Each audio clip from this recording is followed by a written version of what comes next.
আসসালামু আলাইকুম ওয়া রাহমাতুল্লাহি ওয়া বারাকাতুহু। আলহামদুলিল্লাহি রাব্বিল আলামিন ওয়া সালাতু ওয়াস সালামু আলা সাইয়্যিদিল মুরসালিন ওয়া আলা আলিহি ওয়া আসহাবিহি আজমাইন। আম্মা বাদ, আউযু বিল্লাহি মিনাশ শাইতানির রাজিম। বিসমিল্লাহির রহমানির রহিম। সবাইকে ঈদের শুভেচ্ছা, ঈদ মুবারক। আমাদের ঈদের দিন অনেক সুন্নত আমল রয়েছে যেগুলো আমরা অনেকে জানি না।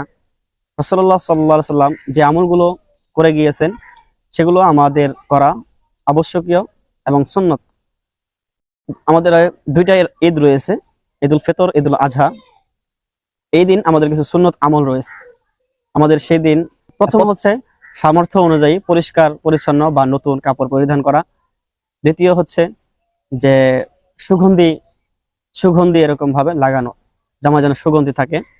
আমরা ঈদগাহ মাঠে যে রাস্তা দিয়ে যাব, পরবর্তীতে যেন আমরা অন্য রাস্তা দিয়ে বাড়িতে ফিরি, এটাও একটা সুন্নত।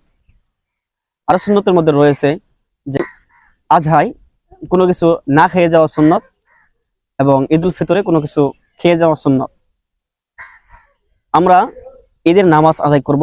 ঈদের নামাজ আদায় করার পর একে অপরের সাথে কদমর্দন করব, কোলাকুলি করব, মুসাফাহা করব এবং ঈদের নামাজ শেষে আমরা আত্মীয়দের বাড়িতে যাব, তাদেরকে ঈদের শুভেচ্ছা জানাবো এবং ঈদের আনন্দ ভাগাভাগি করে নিব।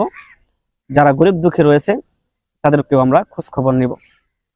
বিশেষ করে আমরা ঈদের দিন আমরা আগে আগে ঈদগাহে চলে যাব। ইমাম সাহেব যে আলোচনা করবে, গুরুত্বপূর্ণ যে আলোচনা করবে, সেটা আমরা গুরুত্ব সহকারে শুনবো।